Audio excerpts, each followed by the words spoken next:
ಇನ್ನು ಹೆದ್ದಾರಿಯಲ್ಲಿ ಅಂದರೆ ಈಗ ಪ್ರವಾಸಿಗರು ಕೆಲವೊಂದಿಷ್ಟು ಕಡೆಗಳಲ್ಲಿ ಹೋಗಿ ದೊಡ್ಡ ದೊಡ್ಡ ಪ್ರಾಬ್ಲಮ್ಗಳಿಗೆಲ್ಲ ಸಿಕ್ಕಾಕೊಳ್ತಾ ಇದ್ದಾರಂತೆ. ಇಲ್ಲೆಲ್ಲೋ ಹೆದ್ದಾರಿಯಲ್ಲಿ ಪ್ರವಾಸಿಗರ ಮೋಜು ಮಸ್ತಿ. ದಕ್ಷಿಣ ಕನ್ನಡ ಜಿಲ್ಲೆಯ ಚಾರ್ಮಾಡಿ ಘಾಟ್ನಲ್ಲಿ ಜಲಪಾತಗಳು ಧುಮ್ಮಿಕ್ಕೆ ಹರಿತಾ ಇದೆ. ಅವೆಲ್ಲವನ್ನ ನೋಡೋದಕ್ಕೆ ಹೋದಂತಹ ಪ್ರವಾಸಿಗರು ಅವಾಂತರಗಳನ್ನು ಸೃಷ್ಟಿ ಮಾಡ್ತಾ ಇದ್ದಾರೆ.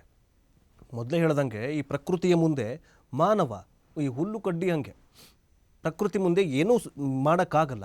ಅದಕ್ಕೋಸ್ಕರ ನೀರಿನ ಸೆಳೆತಕ್ಕೆ ಸಿಲುಕಾಕೊಂಡೋದು ಅಥವಾ ಈ ಜಲಪಾತಗಳಿಗೆಲ್ಲ ಹೋಗಿ ಮೋಜು ಮಸ್ತಿ ಮಾಡೋದು, ಈ ಮಂಗಳೂರು ಬೀಚ್ಗಳಿಗೆಲ್ಲ ಹೋಗಿ ಸುಮ್ಮನೆ ಫೋಟೋಶೂಟ್ ಮಾಡ್ಕೊಳ್ಳೋದು, ಅವೆಲ್ಲ ಮಾಡೋದಕ್ಕೆ ಹೋಗಬಾರ್ದು ಈ ಸಂದರ್ಭದಲ್ಲಿ.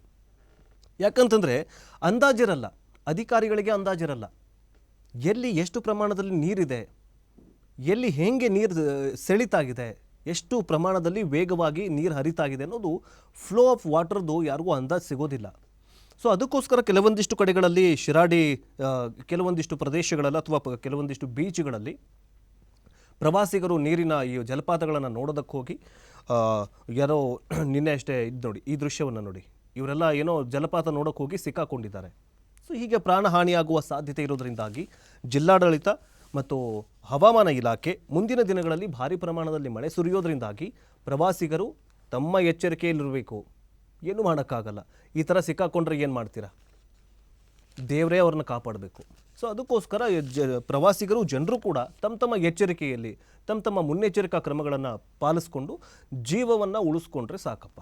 ಯಾಕಂತಂದರೆ ಮಳೆ ಜಾಸ್ತಿ ಆಗ್ತಾ ಇದೆ. ಇನ್ನು ಜೂನ್ 8ಕ್ಕೆ ಮುಂಗಾರು ಪ್ರವೇಶ ಆಗಬೇಕಾಗಿತ್ತು. ಈಗ ಮೊದಲೇ ಶುರುವಾಗಿದೆ. ಈ ಪ್ರಮಾಣದಲ್ಲಿ ಮಳೆ ಸುರಿತಾಗಿದೆ ಅಂತಂದರೆ ಮುಂದೆ ಅಂದರೆ ಪ್ರಕೃತಿ ಅಂದರೆ ಈ ಮಳೆ ಈ ಸರ್ತಿ ಜಾಸ್ತಿ ಇದೆ ಅಂತಲೇ ಅರ್ಥ.